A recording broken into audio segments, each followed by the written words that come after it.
Chapter 5. Since kumain na sila kanina, light meal lang ang nakahanda sa mesa. Nagsalin din ito ng wine at iniabot sa kanya ang isang baso. Nag-alangan pa siyang kunin yun dahil hindi talaga siya umiinom ng kahit na anong klase ng alcohol. Just a sip, andito naman ako just in case, saad nito. Bahala ka, I'm not used to it, ang dalaga at tumanggo-tangulang iyon. Tell me about yourself, saad ng binata kay Arabella maya-maya. Napatigil ang dalaga mula sa pagsubo ng prutas na kinakain niya. I want to know you better, saad pa nito at di niya napigilan ang mapatawa. Almost isang year na silang mag-asawa pero ngayon lang ito nagka-interest na malaman ang whereabouts niya. Anong gusto mong malaman? Kahit ano, your family, where are you from and everything about you, saad nito at napahugot siya ng medyo malalim na hininga bago sumagot sa mga katanungan nito. I live by myself since college, my parents both died in a car accident 5 years ago. I am an only child, so as of now I do not have that so-called family. I was born in Ilocos and my parents sent me in Manila for my degree but unfortunately the Lord get them back so early. Losing them was the darkest days of my life but I need to move on. Wala na akong aasahan by then kaya I strive hard para makatapos sa pag-aaral. I'm all alone, kaya ang tinatak ko sa isip ko walang ibang makakatulong sakin kundi ang sarili ko. After graduation, naghanap agad ako ng trabaho and thanks God nakapasok naman. Simpleng ang pangarap ko, get a job wherein I can feed myself and live with a comfortable home. Bonus na lang sakin ang makapag-travel sa iba't ibang lugar because of my work at yun ang palagi kong ipinagpapasalamat sa Panginoon araw-araw. That's all, I do not have that kind of life na very interesting, mahabang pagkukwento ng dalaga. Medyo bumigat ng konti ang kanyang dibdib sa pagkakaalala sa mga namayapang mga magulang. How did you meet my sister? Anang binata. He felt sorry about her loss of her parents and all the hardship that she's been through pero hindi niya alam kung paano niya ibibigay ang comfort dito. He felt her pain but she's so strong, ni hindi mo mamamali na meron siyang ganun base kanyang pananalita and everything. Si Alex. We met in the school organization, pareho kami ng club na sinalihan. We both love to attend and organized outreach program, hanggang nagkapalagayan kami ng loob at naging mag-best friend. She's the only friend I have ever since. Ang bait-bait niyang tao hindi lang sakin but to all lalo sa mga needy. She's very humble, hindi nga namin halata na she's that rich, kaya pala hindi kami nawawala ng sponsor sa aming mga programs. Ang dalagang napakasaya habang inaalala ang kanyang matalik na kaibigan. Ngunit bigla siyang nalungkot nang maalalang galit ito sa kanya and hindi pa siya kinakausap since hanggang nabalitaan niyang nasa Australia na pala. Pero galit siya sakin, hindi ko man lang siya nakausap bago siya umalis patungong Australia. Ang dalagang nalulumbay sa pagkasira ng pakakaibigan nila ni Alex. Halos magkapatid na turingan nilang dalawa, nagkakaunawaan sila sa lahat ng bagay pero bakit ayaw man lang siyang pakinggan nito? Did you plan to sleep with me that night? Of course not. Ni hindi ko nga alam na nag-exist ka by that time. Although I know na kapatid ka ni Alex pero pagkakaalam ko nasa ibang bansa ka and madalang kang umuwi dito sa Pinas, bakit ka nandoon sa room and nagkatabi tayo sa pagtulog? Hindi ko nga rin alam, all I know is magulong katabi sa pagtulog si Alex so I sneak into your room, napainom din kasi ako noon ng alak kaya nung nakita kong nakabukas yung room mo pumasok ako at doon humiga since ang pagkakaalam ko naman ay wala ka. Sobrang gulat ko nga nandoon ka at nagtitili si Alex. Bakit hindi ka nag-explain or umayaw when my parents decided na we get into marriage? Nakakatakot naman ang daddy mo, tsaka galit na galit kayong lahat sakin paano aka mag-explain. Ang dalagang halos nakikinita pa niya ang mga mukha ng mga ito towards her before. Napangiti naman ng mapait ang binata, nalala pa niya kung gaano niya kinasusuklaman ang dalaga nung pilit silang ipakasal sa isa't isa. Kulang na lang tadtere niya ng ito ng dalaga at ipak-ain sa kanilang aso. God knows he hated her since that day. Did you regret the day na makasal ka sakin? Yeah, kasi hindi ko man lang na-explain yung side ko at sabihin na hindi kailangan ng ganun cake wala namang nangyari. Tuloy you have suffered a lot and I'm so sorry about that, ang dalaga na ibinaba ang paningin. Alam naman niya kung paano ito nahirapan, and naintindihan kung bakit ganun ang behavior nito towards her. Hayaan mo, pagkatapos ng 3 taon I will help para mas mapapadali ang annulment natin. Hey! You're gone too far, why don't we enjoy this night? I arranged this for you, I heard you never dated someone else before. Pagkukot ng binata sa sinasabi ni Arabella, of course, gustong-gusto niya yung idea na mapawalang bisa ang kasal nila kahit noon-noon pa.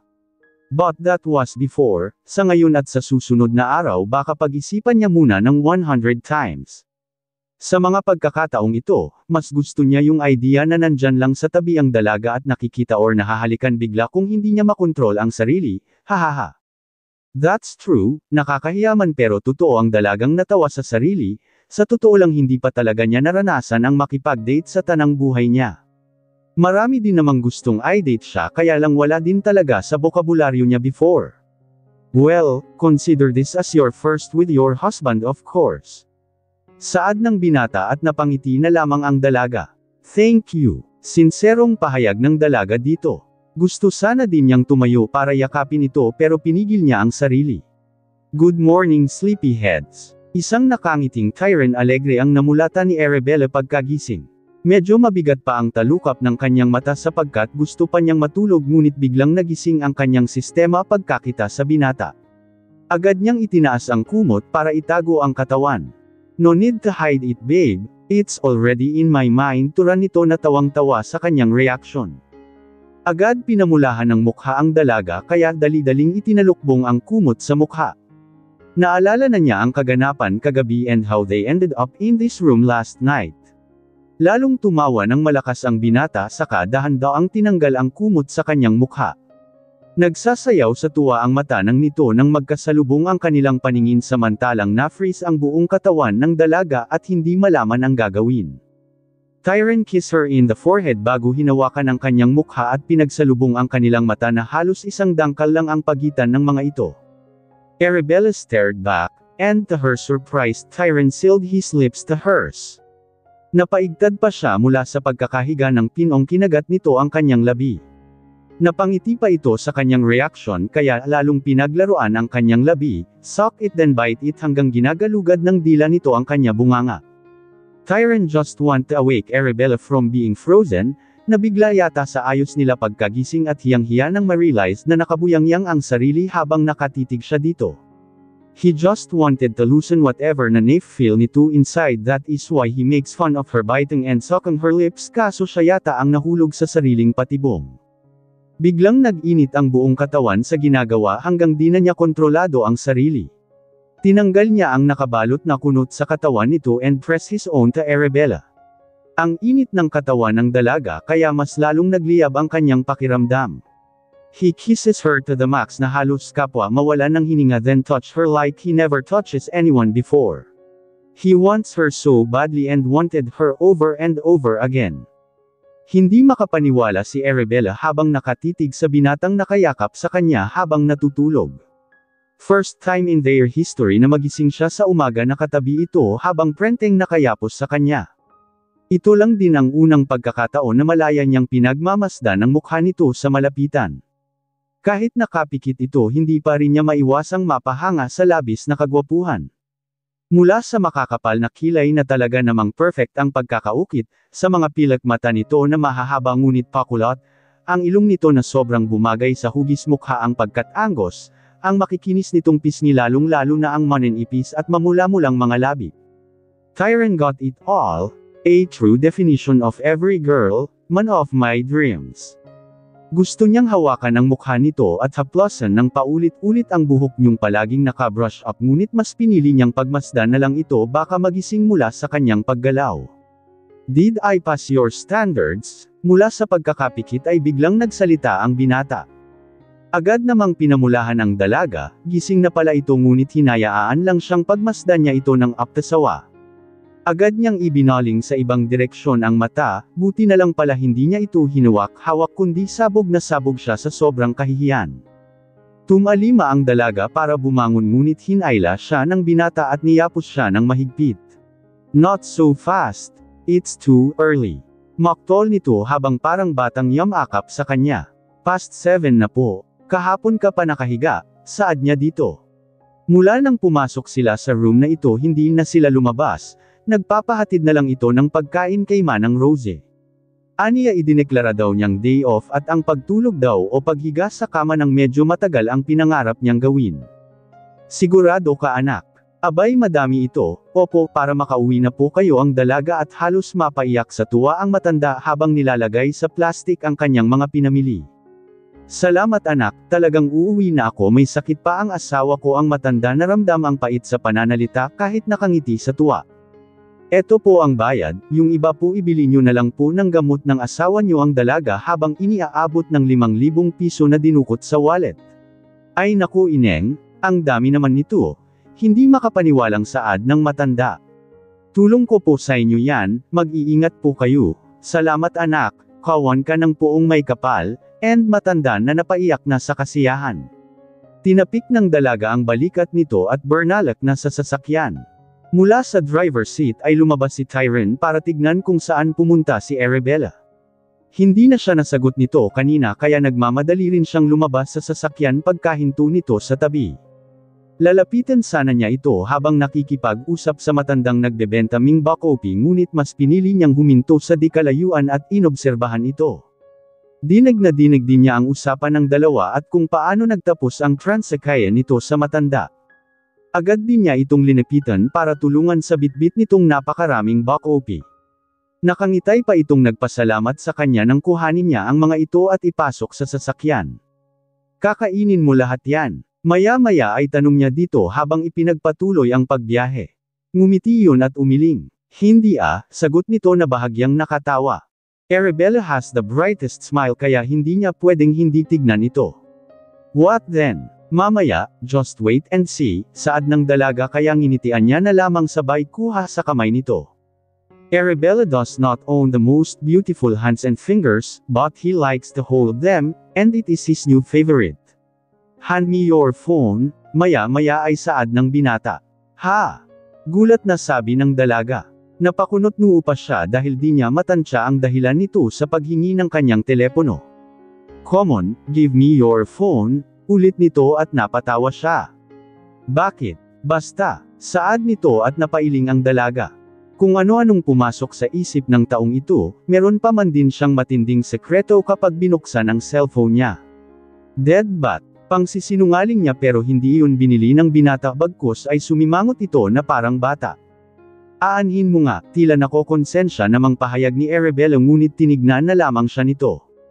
Hindi rin natiis ni Arabella ang binata kaya wala siyang nagawa kundi kunin sa bag ang sapi, ngunit papalitan niya muna ang wallpaper nito bago ibigay sa binata. Ngunit pagkalabas pa lamang nito ay mabilis pa sa 4:00 napasa kamay na ni Tyron ang kanyang cellphone. Nagtangka pa siyang agawin ito pero gumuwang ang sasakyan kaya wala na siyang nagawa kundi patay mali siya na lamang siyang umayos ng upo at tumingin sa labas. Nakita pa niya sa side ng kanyang mata na tumingin sa kanya ito bago may dinial sa kanyang telepono. Walang load, after a while ay sabi nito sabay balik sa sapi niya. Tiningnan niya ito, hindi dahil sa sinabi nitong wala siyang load kundi ang reaction nito after niyang makita ang mukha sa kanyang cellphone. Wala naman siyang nakitang kahit anong bakas ng pagkabigla o pagkainis, parang wala nga lang itong nakita. Maya-maya ay nakita niyang pinipigilan nitong ngumiti. Oh no! Pinagtatawanan siya nito. Agad siyang pinamulahan ng mukha, sa kahihiyan ay agad niya tinakpan ang kanyang mukha kung kaya humagalpak ng tawa ang binata. Why do I have a strong feeling that you have a crush on me? Pambubuska pa nito kaya lalong nagkulay kamatis ang mukha. You are a bully. Erase ko na nga lang, ang dalagang inopen ang sapi para tanggalin iyon, ngunit gaya ng dati ay agad nasa kamay-kamay na naman nito ang kanyang cellphone. Akin na yan. She hissed no. Not until you promised you won't change it, sabi naman nito na inilagay pa sa kabilang side ang pinag-aagawan nila. Ang kulit. Pinagtatawanan mo na nga, hindi kita pinagtatawanan, okay. Anong hindi, ang lakas nga ng tawa mo. Guni-guni-guni mo lang yun, saad nitong nakangiti pa rin kaya halos maiyak sa hiya. Hey, it's alright, pag-aalo nito nang makitang halos bumagsak ang kanyang luha. Hinayla siya palapit sa kanya at hinalikan sa ulo. Hindi ka maiinis o magagalit? Medyo alinlangan pa niyang tanong dito. Nope. Pero aminin mo munang crush mo ako. Nakangiting pambubuska ng binata at nakurot niya ito sa tagiliran.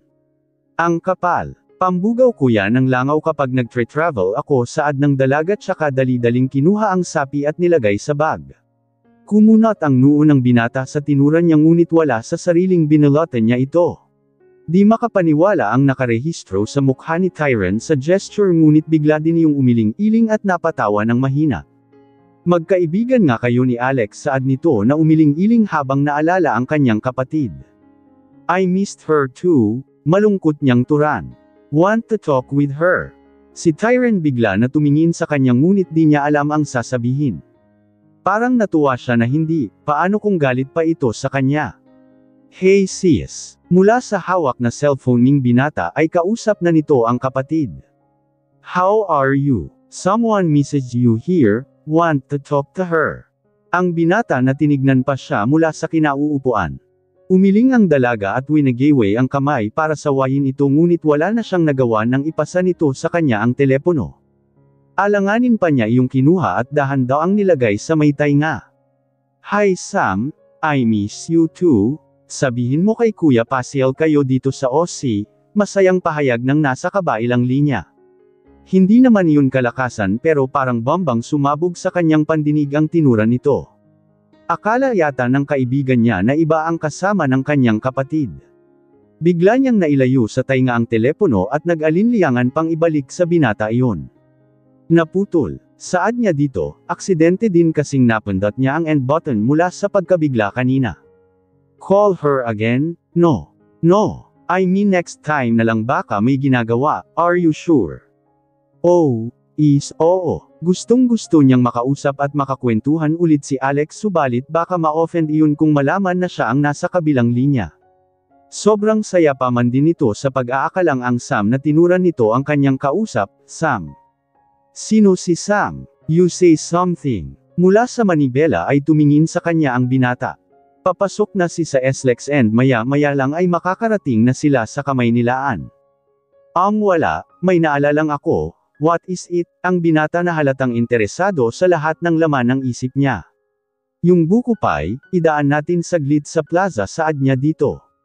Tiyak niyang marami na namang mga batang pakalat-kalat ang nandoon at manghihingi ng barya o di naman kaya ay pagkain.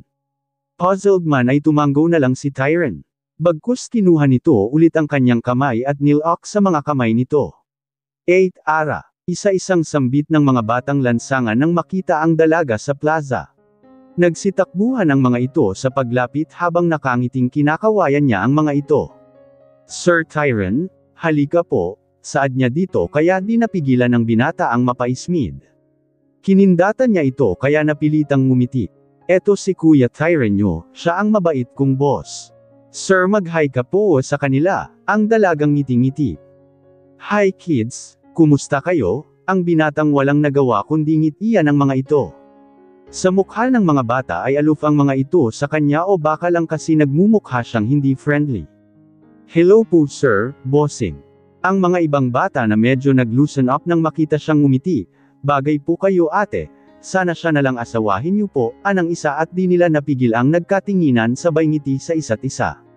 Kayo talaga masyado kayong palabiro, o siya may one na namin kayo ha. Mag-iingat kayo, ang dalaga sa mga ito. Bago pa siya sumakay sa sasakyan ay binigay niya ang calling card niya sa isang bata. Pakibigay mo kay Ana, tawagan niya ako kung may kailangan siya ang dalaga. Pagkatapos tumango at nagpasalamat ang bata ay tuluyan na silang umalis sa plaza. What's on your mind? You tell them I'm your boss. Ang binatang bukas sa mukha nagpagka-curious. Sinabi ko lang para hindi sila masyadong makulit, natatakot nga sila sa'yo. Guwapo ka daw kaso mukhang masungit, pahayag ng dalaga habang nakatawa. Umismid naman ang binata kasabay ang pagtaas ng kilay nito sa pagtawa ng dalaga. Those kids brought so much happiness to you. Ang binata at napangiti ang dalaga sa tinuran nito. Tama naman, kasi sila yung mga kasakasama niya during hardest times. Kahit di alam ng mga ito ang kanyang nararamdaman pero andin sila noong kailangan niya ng kausap, Noong gusto niyang marinig ang kanyang boses at noong kailangan niyang sumaya 5:30 AM paglabas ni Arabella sa banyo ay tumutunog ang kanyang cellphone agad-agad niyang nilapitan ang cellphone at dinampot para sagutin ngunit nag-end call na iyon. New number ang nakarehistro sa call list niya, at nakalimang missed calls na pala ito sa kanya. Sino kaya ito? Ang aga naman. Saad niya sa sarili, baka ang kaibigang si Joy na naman ito at may chismis na namang sasabihin kaya lang walang load kung kaya't nakigamit na naman sa kung sino sa bahay nila. Napailing na lamang niyang ibinaba ulit ang telepono at ipinagpatuloy ang pagbibihis. Nag-blower siya ng buhok nang tumunog na naman ang kanyang telepono. Itinigil niya ang ginagawa at napapangiting pinindot ang answer button. Good morning, ano na naman yang chismis mo at di na naman yan makapaghintay? Pambibiro niya agad sa kaibigan. Kung hindi yung mga gwapong name-meet niya ay mga crush nito sa mga ibang department. What keep you so long? Dumadagandong ang boses ni Tyron sa kabilang linya. Nailayo pa niya ng konti ang aparato mula sa pagkakadikit sa kanyang tainga. Nagtaka siya kung saan niya nakuha ang number niya, wala naman siyang maalalang nang hingi ito ng number niya. Hey, are you there? Antag pa nito mula sa kanyang pag-iisip, yeah. Kanina pa ako tumatawag, what keeps you busy this early? Masungit paring turan nito. Naligo ako, sorry I don't know na ikaw yung tumatawag, paliwanag niya dito. That long, maktol pa rin nito. Kaya di niya napigil ang matawa. Yes, FYI 10 to 15 minutes akong naliligo, saad niya dito. Hindi siya makapaniwalang kausap niya ngayon sa telepono ito, at nasa ganang mood ang binata. Nasa business trip ito, at kahapon lang nag-travel papuntang Singapore ata. Basta somewhere outside the country, hindi na niya tinanong kung saan noong sabihin nitong mawawala siya ng 2 hanggang 3 days. Akala ko kung ano na ang nangyari sa'yo, I called you 5 times if you don't notice, saad ng nasa kabilang linya na halatang naglilo na ang boses. I did. May importante ka bang sasabihin? Tanong niya dito habang naglalagay ng cream sa mukha. Kailangan ba may importante akong sabihin para tawagan kita? Binatang nakikinita ng dalagang nakakunot na ulit ang noo. Oh, that's not what I mean. Nagkape ka na ba? Out of the blue ay naitanong niya. Sa totoo lang di niya talaga alam kung paano sila magkakaroon ng rapport sa pagkakataong iyon. Yeah, I'm about to, but I'm thinking of you. Saad nito at halos nawala sa linya ang paglalagay niya ng kulay sa kanyang eyebrow. Ano daw? I'm okay, focus ka lang sa ginagawa mo dyan, saad niyang di may pinta ang matamis ng ngiti sa kanyang mga labi. Para bang kinilig siya na ewan sa isiping iniisip siya nito. I miss you, dagdag pa nito kaya di niya mapigilan ang sariling magtatalon sa tuwa. Same here, turan niya habang kagat-kagat ang kanyang hintuturo parang nasa cloud 9 siya ngayon subalit kontrolado niya ito na hindi naman magmukhang kilig na kilig siya sa binata. Did you eat? Maya-maya ay tanong nito. Nope, agahan ko na lang para mag-almusal ako sa Jollibee mamaya. Again, angle nito at napangiti siya. I used to ikaw kumain ka muna dyan before ka umalis sa hotel, narinig pa niya ang sariling bili niya sa binata. Kung ano-ano lang ang pinag-usapan nila, hangang makapagbihis siya at handa nang umalis sa bahay. Nagpaalam lang din ang bayan atang nasa kabilang linya nang may marinig siyang kumausap dito. Woo, that aura, kanino galing yang nakangiti mong mga mata? Si Joy habang ibinababo ang bag sa kanyang cubicle. Ngumiti lang siya at kunwari hindi narinig ang sinabi nito, hey. Ale, I'm talking to you? Lumapit na ito sa kanyang cubicle at nakapamaywang pa pinagtritripan mo na naman ako ang aga-aga, oo na ililibre na kita ng lunch mamaya, kunway turan niya dito. You slept with someone nung weekend, walang kagatol-gatol na sabi nito. Bigla siyang pinamulahan ng mukha. Anong sinasabi mo? Natatawang sabi niya habang itinago ang pamumula ng mukha, naamoy kita, huwag kang magkaila, ang kaibigan sabay sundot sa tagiliran niya. Bilib talaga siya sa taong ito, kahit pakikipagtalik ng iba na aamoy niya. Madam Oring ikaw ba yan? Sabi niya, alangan naman aminin niya ang haka-haka nito diba? Kahit magkaibigan sila ipinapangalagaan pa rin naman niya nagtinatawag na privacy. Buti na lang at nag-siren na kaya, nakaiwas siya sa pag-interrogate ni Joy sa kanya dahil gustuhin man niya o hindi kailangan na nilang harapin ang kani-kanilang mga trabaho. Halos lahat ng tao sa communication department ay busy sa kanilang mga ginagawa. Mag-o out of town na naman kasi ang karamihan sa kanila kaya kanya-kanyang preparation ng mga presentations. Nagpahatid na rin ang iba ng pagkain sa loob ng opisina kasi tinatamad na rin nag-ibang mags ilabas para mag-lunch. Passes. Cellphone mo kanina pa nagwawala, boss mo daw, si Joy pagbalik niya sa cubicle galing sa CR. Napakunot noo siya, pero agad din niyang kinuha iyon nang maalalang si Tyron ang tumatawag. Boss pala ang inilagay nitong pangalan nito sa phone niya. Pinindot niya ang green button saka pasimpleng umupo sa kanyang cubicle. Hi, mahinang bati dito, lihim pa niyang sinulyapan si Joy, alam niya kasing nag-obserbo ito. Finally, anang nasa kabilang linya na halatang may pakayamot. I'm in the office po, I can't get your call during office hours, natatawang paliwanag niya dito. Oh I hate your company, maktol ulit nito kaya lalo siyang napangiti. How's your meeting? Bagkus ay tanong niya okay naman, yung mga artist na lang ang hindi pa okay, marami silang demand o okay, kumain ka na. Not yet. Kumain ka na, it's almost 12:30 here, wala akong gana, mas gusto kitang kainin, ang binatang nasa kabilang linya at narinig pa niya ang pagtawa nito. Kahit di niya nakikita ito ay pinamulahan siya ng mukha. May pagkapilyo din nagbinata kahit wala sa oras. Loko, bilisan mo na nga lang kausapin ng mga tao dyan nang makauwi ka na, natatawa ring turan niya nang makarecover sa joke nito. Why, you miss me? He teased. What? Yes and no. What do you mean? Yes, I miss you, and no. I really miss you, aniya habang di makapaniwala sa sarili sa mga nasabi niya. Medyo nakaramdam pa siya ng pagkapahiya sa sarili nang narinig niya ang malakas na pagtawa ng binata sa kabilang linya. Be there babe, the soonest. Paninigurado pa nito bago nila kapwa binaba ang telepono. Medyo mapabuntong hininga pa siya nang malalim nang ibaba ang telepono sa mesa, bigla niyang namiss ng sobra ang binata. At ano naman ang ibig sabihin ng malalim na buntong hininga na yan? Si Joy nakapangalumbana na pala sa kanyang mesa. Wala, merits ka na naman dyan mula sa pagkabigla ay pabirong sinungitan niya ito. Sabi ko na sa'yo, may sex trito ka, pangungulit nito ulit at napatawa siya sa term nito. Ikaw talaga. Bumalik ka na sa table mo, as in now na, sabi niya dito habang natatawang itinuro pa ang cubicle nito. Tumalima naman iyon ngunit sumenyas din na itinuro nagdalawang mata tapos ibinalik sa kanya. Binalatan niya ito, saka natatawang ibinaling ang Athens Leon sa computer late na tulog si Arabella sa gabing iyon. Kahit gusto niyang makatulog ng maaga ay hindi siya dalawin ng antok, kaya minabuti niyang buksan ang laptop at review kanyang mga presentations. Sakto 12:00 nang matapos na niyang i-edit ang mga iyon. Tinignan niya ang kanyang cellphone ngunit wala man lang kahit na anong naka-register na may tumawag.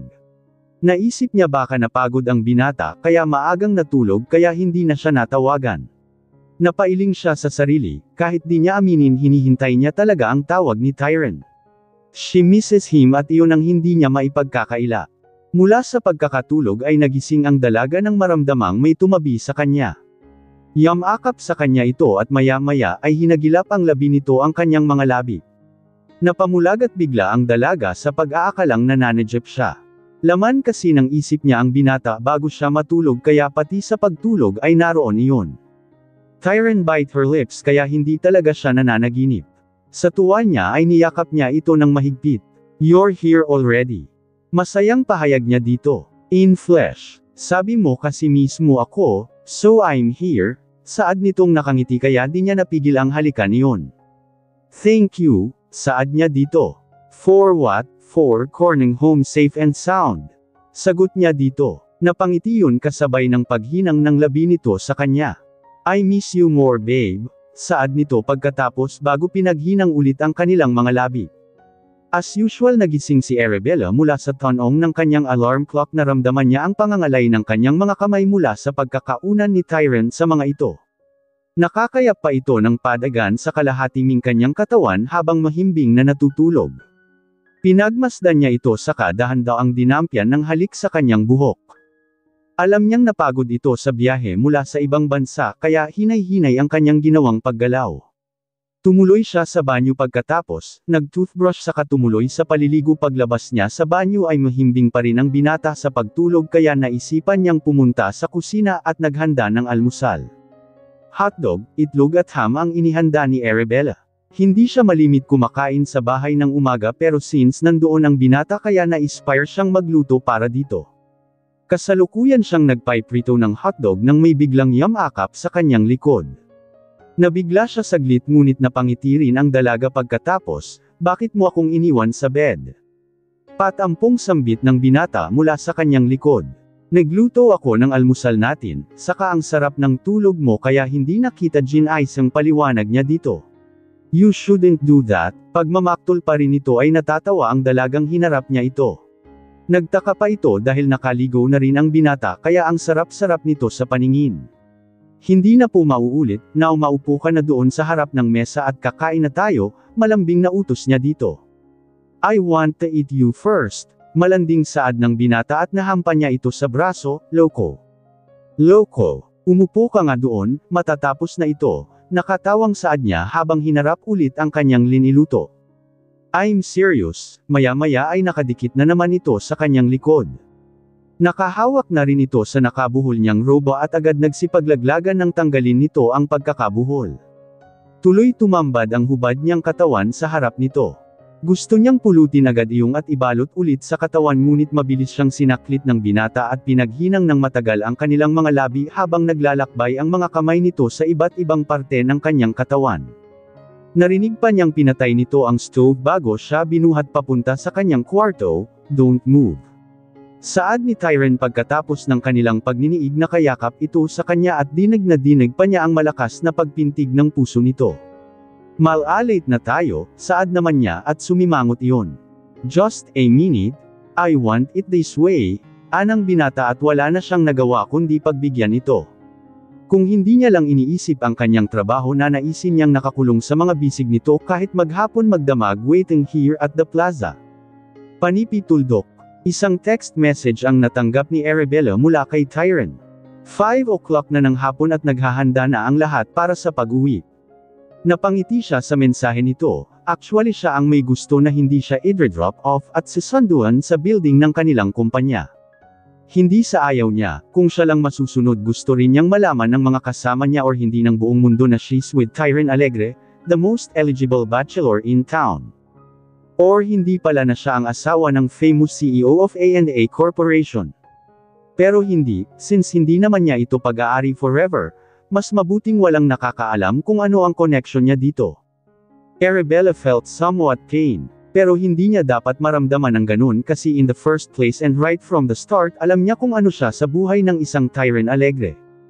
Pagbaba ni Arabella sa taxi ay agad hinanap ng kanyang mata ang kinalalagyan ng binata. Medyo malawak ang plaza kaya kung saan-saan damako ang kanyang mata. Maya-maya ay nahadyap ng kanyang paningin ang kumpol ng mga bata, may pinagkakatuwaan ang mga ito, kaya pala wala ni isang nakapansin sa kanya. Dati-rati kasi pagbaba pa lang niya sa may taxi ay nagtatakbo na ang mga itong lumapit sa kanya. Gusto niyang daanan ang mga ito kahit pa-imple lang, curious lang siya kung ano nagpinagkakaabalahan ng mga ito. Napahinto ang dalaga mula sa mabagal na paglakad ng mamataan ang lalaking nakatayo sa may harapan ng mga ito, naka-black na shirt, naka-jeans at nakasuot ng white cap. Kung hindi niya kilala ang body build nito ay hindi niya makikilala ang lalaki. Sobrang bum ata kasi sa rugged na suot at parang Daniel Padilla ang dating. Mula sa di kalayuan ay napapangiti niyang napagmasdan ng binata, he is so cute. Natawa pa siya nang tumayo ang driver nito mula sa pang-e-echo sa mga batang naroon. Napakamot pa ito sa ulo nang biglang magtawanan ang mga ito at sabay-sabay na nag-boo. Ate Ara, mula sa kumpol ng mga bata ay nailanganan siya ni Marco. Agad nagsitayuan ang mga iyon at nagsitakbuhang lumapit sa kanya. Natatawa rin niyang pinagkukusot ang mga buhok ng mga ito saka isinenyas na bumalik sa kinaupuan kanina. Hi! Saad ni Arabella pagkalapit niya sa binata. Lihim pa siyang napasinghot dahil napakabango nito, parang palaging bagong ligo. What took you so long? Hindi man nakatingin ay angle nito. Rush hour walang masyadong makuhang taxi, buti naman at napadako kayo dito. Mukhang napasaya niyo ng todo ang mga bata, saad niya habang tuwang-tuwa sa nakikitang kasiyahan mula sa mga bata. Ronnie gave them food and entertainment too, saad nito at nakangiti niyang nilingan nito. Akala niya sa iba nakatingin ngunit biglang nanghang ang kanyang ngiti nang nakatingin pala ito sa kanya. Bigla siyang naasiwa, thinking kung may mali sa kanya. Tinanggal pala niya ang blazer kanina, tanging ang white sleeveless na upper niya ang nakabandera habang nakatuck-in sa lagpas tuhod niyang palda. Bigla niyang naitaas ang hawak na bag at blazer hanggang sa dibdib niya sa kapatay mali siyang nginitian niya ito bago bumaling ang tingin sa mga bata. I don't want to see displaying your curve in public, mula sa malapitan ay narinig niyang tura ng binata. Mahina lang at siya lang ang nakarinig ngunit pinamulahan siya ng mukha. Anong display ang sinasabi nito? Manggas lang naman ang wala sa kanyang damit. Na-exposed lang ng konti ang kanyang boobs dahil nakatuck-in ng mataas ang kanyang mahabang palda. Let's go, maya-maya ay hawak na nito ang kanyang kamay palayo sa mga bata. Si Ronnie, saad niya pa dito sa driver niya. He knows what to do, just hope in the car, pahayag ng binata kaya sumunod na lang din siya. Huwag kang magtatanggal ng blazer kapag lalabas ka sa office or not even walking in your office like that, saad nito ulit habang paalis na ang kanilang sasakyan. Why? Masama bang magtanggal ng jacket kung mainit, natatwang pahayag niya. Yes, for you lalo na sa ganyang inner. My God, you are so sexy. Pag piyestahan ka ng mga tao sa labas, ewan ba niya kung music sa kanyang pandinig ang sinabi nito pero parang hindi naman dahil nakabusangot ito. Should I take that as a compliment or should I be ashamed? Tulirong saad ng dalaga dito, parang mas matimbang kasi sa pandinig niya na hindi kaaya-aya ang kanyang ayos. That's not what I mean. You look great, kaya lang masyadong exposed ang curve mo and tuldok-tuldok. I find that exclusive, yeah. Exclusive just for me. And that body of yours is exclusive for my eyes only. Ang binata na walang pag-aalinlangan kaya di niya napigil ang pagtawanan ito. Ang cute naman, did Tyron Alegre sound too possessive? What's on your mind? Bakit ka tumatawa? Saad nito sa ikinilos niya. Wala, ang cute mo para kang si Dylan Wang. Oh, really? Hindi makapaniwalang saad ng binata sa tinuran niya, ngumiti pa ito ng pagkakatamas-tamis sabay hawak sa kamay niya sa kamabilis na inilapit sa labi nito at hinalikan. Natuwa naman ng todo ang dalaga sa ginawa nito ngunit idinaan na lang niya ng pagngiti ang pagkakilig niya. Ilang araw nang balisa si Arabella, simula nung ihatid siya ni Tyron sa drop-off nito sa kanya papuntang opisina ay wala na siyang balita tungkol dito.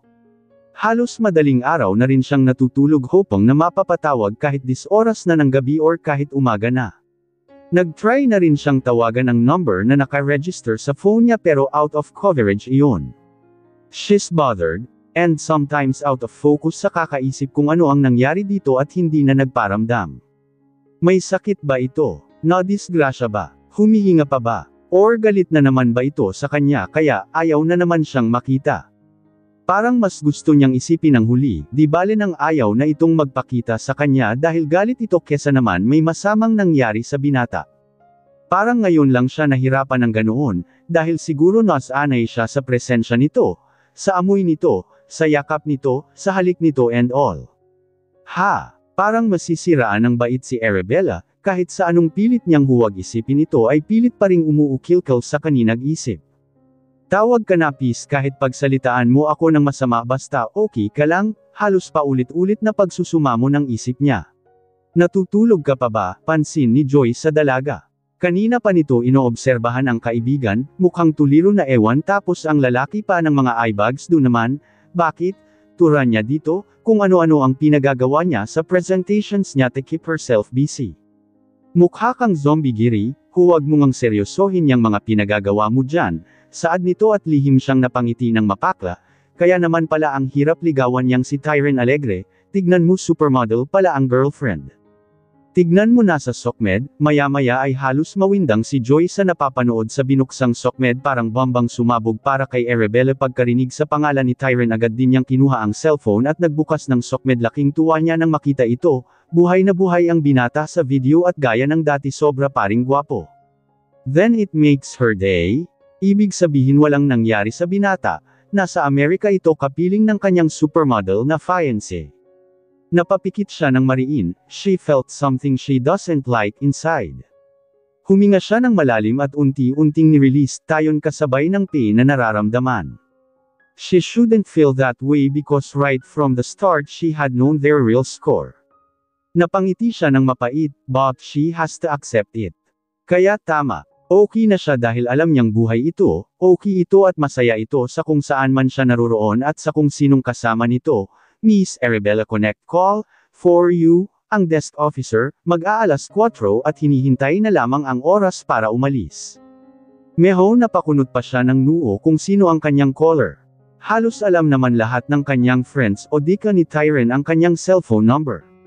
Alanganin man ay kinuha pa rin niya ito. Hello? Arabella speaking, bati niya sa kung sino man na nasa kabilang linya. Ms. Arabella Simon, I'm Arthur of PGH. Gusto raw po kayong kausapin ni Ana, ang nasa kabilang linya. Bigla siyang nagising sa kanyang narinig, si Ana. Nasa Philippine Government Hospital. Ate Ara, tulungan mo kami, tinig ni Ana sa kabilang linya. Umiiyak iyo at nagsusumamo, anong nangyari, nag-aalalang tanong niya sa bata. Naririnig pa niya ang matinding pag-iyak nito. Ate, si tatay andito sa ospital, tulungan mo kami please, anong nangyari sa kanya? Teka, okay Sanaj, papunta na ako dyan, wag ka nang iiyak ha, halos tarantang pahayag niya sa bata bago ibinaba ang telepono at nagmamadaling nagpaalam sa kanilang boss. Halos lumipad si Arabella makarating lang sa ospital na sinabi ni Ana. Nag-aalala siya sa bata, mukhang takot na takot at halatang di malaman kung ano ang gagawin. She was once in this kind of situation, yung di mo alam kung kanino ka tatakbo at sino ang lalapitan mo dahil nahahati ang isip mo sa kalagayan ng mahal mo sa buhay at sa kung sinong tao ang paghuhugutan mo ng lakas ng loob. She was once there. She knows the feeling at ayaw niyang maranasan ng bata ang ganon. Hi ma'am, I'm looking for Ana. Yung batang nakitawag po sa inyo kanina. Ang dalagang humahanggos nang makadating sa hospital. Sa info desk agad ang tungo dahil doon nakiusap ang bata para tawagan siya. Ayong bata po kanina. Kayo po si Ms. Arabella, turan lalaking kasama ng pinagtanungan niya at tumanggaw-tango siya. Ma'am sa emergency room po, hinihintay po kayo. Sige sir, maraming salamat. Tura niya dito at agad-agad na niyang tinungo ang direksyon kung naruroon nag-emergency room. Ana, tawag niya agad sa batang nakatulala habang tahimik na dumadaloy ang mga luha sa kanyang pisngi. Ate Ara, ang bata na agad tumayo at tumakbong yamakap sa kanya. Siya it's okay, nandito na ako. Asan ang tatay mo, pag-aalo niya sa humuhikbing paslit. Naawa siya dito, mukhang takot na mawala ang kanyang ama. Mula sa pagkakayakap sa kanya ay bumitaw ang bata at hinayla siya sa kinalalagyan ng ama. Pagkakita dito ay biglang nasapo ni Arabella ang kanyang bibig, parang kritikal na ang buhay ng tatay nito at kailangan na ng agarang pag-estima. Agad siyang lumingon sa paligid, hanggang natanoan siya ang nurse station na malapit doon. Nurse, pakitignan naman po yung pasyente namin baka kailangan na po niya ng agarang operation or what. Halos nanginginig niyang saad sa nurse na naroon. Gusto rin niyang mulagitan iyon dahil mukhang kritikal ang pasyente pero bakit parang wala silang ginagawa para dito? Ano niyo po ang pasyente ma'am, tura nito sa kanya at nagkandautol na ang nayang isip. Kamag-anak, bakit wala pong doktor na naka-attend sa kanya? Ma'am, kailangan po ng pasyente ng ultrasounds and other test, kaso kailangan po ninyong mag-deposit. Paliwanag ng nito at sumiklab ang apoy sa kanyang ulo sa narinig. Miss, nag-aagaw buhay po ang pasyente, hindi ba pudeng to follow na yung deposit? Halos umuusok ang ilong ng dalaga sa galit. Of all places na kung saan ang mantra is gamutin ang mga may sakit, bakit kailangan pa ng mga deposit? Yun po kasi ang protocol ma'am, pasensya na, call the doctor, I want to talk to him. Busy po siya ngayon ma'am. Kung may pang-deposit na po kayo sa kanalang po natin siya tatawagan for your patient, tura nito at napapikit ng mariin si Arabella. Ayaw niyang magalit sa kausap kaya huminga siya ng malalim bago hinarap uli ito. Magkano ang deposit, saad niya dito? It's now or never, kung hindi pa ito haharapin ng doktor baka bukas ay paglamayan na ang tatay ni Ana. Ma'am, kailangan po natin ng 120,000 pesos deposit po para sa pasyente. Okay, I'll deposit that money as soon as possible. Please call the doctor ASAP. Without hesitation ay biglang desisyon ng dalaga. She had enough in her bank account kaya kayang-kaya niyang i-provide ang 120,000 para lang maestima na ng mabuti ang kawawang matanda. Okay ma'am, right, away po, anang nurse. Pagtalikod nito ay linipitan niya ulit ang mag-ama. Yamakap ulit si Ana sa kanya at hinaplos-haplos niya ang buhok nito. It's alright, gagamutin na ang tatay mo. Ate, ayoko pong mawala si tatay. Hindi yan, love kayo ng tatay niyo kaya hindi niya kayo iiwan, pidyo ang luhang pagpapakalma niya sa bata. She has to say it, kailangan ng bata ng magpapalakas sa naya kahit sa sarili niya ay di niya alam kung makakasurvive pa ang matandang halos naghihingalo sa nararamdamang sakit. Ma'am, pwede ko po kayo kausapin, isang staff ang lumapit sa kanila. Yes sir, saglit lang ha. Mamaya gagamutin na si tatay, paalam niya sa bata. Nag-alinlangan pa iyong bumitaw sa kanya pero tumango rin pagkatapos. Ma'am pasok po tayo dito, kailangan lang namin kayo makausap ni Doc. Ang staff habang iginagaya siya sa isang office na malapit lang doon. Pagpasok niya sa office ay may iilang doctors ang naroon, ang babata din. Good afternoon po, bati niya sa mga ito dahil halos nagtayuan nang makita siyang pumasok. Ma'am dito po tayo kay Dr. Chan, siya po yung tumingin sa pasyente ninyo kanina, ang nurse na kasama niya. Agad din siyang tumalima lumapit kay Dr. Chan. Naka-long sleeve ng black at na nakatok sa black slacks. Wala itong white na gown kaya hindi mo siya mapagkakamalang Dr. Bagkus ay isang high-profile Chinese businessman. Nakasuot ng salamin pero hindi pa rin ito naitago ang kanyang chinito looks. Good afternoon Doc, bati niya dito pagkatapos na i-introduce siya ng kasamang nurse. Kasalukuyang may binabasang x-ray result kaya hindi agad ito tumingin sa kanya. Yes ma'am, maya-maya ay nagangat iyon ng mukha at halos mapauwaw si Arabella sa labis nitong kakyutetan. Pasyente ko po yung nasa emergency room, I want to know his condition, meho nag-stammer pa niyang turan sa doktor. Tinanggal ng kaharap ang suot na glasses saka napapikit na hinawakan ang sentido. Kano-ano niyo ang patient, maya-maya ay tumitig ito sa kanya. Bigla siyang noindang at halos di siya makapagsalita, wala po pero, they are like a family to me, oh, sure. Are you a philanthropist? No of course not doctor, naaawa ako sa bata. Ayaw niyang mawala ng tatay, do everything you can para mas avenue po ang tatay niya. Halos di na niya narinig ang sarili na nagmakaawa dito nang maalala ang kalagayan ni Ana.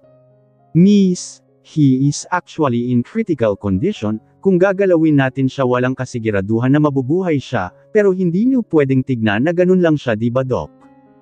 Wag ninyong tanggalin yung natitirang hope ng bata, I understand, but you must not forget na kailangan ng malaking halaga para sa anumang procedure na gagawin. Of course, Doc, do your best to save him, saad niya dito at tumango-tango iyon. We will do our best ma'am, but we cannot promise, saad niti at tumango-tango siya. Kahit naman sino talaga, walang kasiguraduhan ang buhay pero kailangan pa rin niyang manalig para sa mga bata. Agad inayos ni Arabella ang hinihinging deposito. Sa online banking na niya transfer ang kailangang halaga kaya agad-agad ay inistima ang tatay ni Ana hindi na rin niya iniwanan ang bata, mula sa pagkuha ng mga laboratory test ni Tutil Eng, ultrasounds hanggang pumasok sa operating OK room ay nandoon din ang dalaga. Ayaw niyang iwanan ang bata na nasa ganong sitwasyon. Maya-maya ay tumunog ang kanyang phone, new number iyon pero sinagot pa rin niya. Medyo mahina rin ang signal sa loob kaya choppy-choppy ang nasa kabilang linya. Dahil sa labis na pag-aalala at pagod ay nakalimutan na rin niyang tinanong kung sino ang nasa kabilang linya. Basta ang narinig niyang tanong nito ay nasaan siya at nasagot pa niya iyon bago naglaho ng tuluyan ang signal at naputol ng tuluyan ang linya. TGH. Oo daw po sir, di ba po ospital yan, naguguluhang saad ni Ronnie sa amo. Kanina pa nito tinatawagan si Arabella at palaging out of coverage ang tugon nito sa kanya. Lukot na lukot ang mukha nito kaya nagpresenta na siya ang magdidial para dito. At ayun nga, sa sobrang swerte niya ay sumagot iyon ngunit hindi niya maintindihan ng maayos, basta ang malinaw sa pandinig niya ay nasa PGH ito. Sir saan po kayo pupunta? Sasama ako, napakamot pa siya sa ulo ng. Biglang lamulan iyon sa sasakyan at pinaandar ang makina. Hindi pa man niya natatapos ang sasabihin ay nakalayo na ito sa kinatatayuan niya.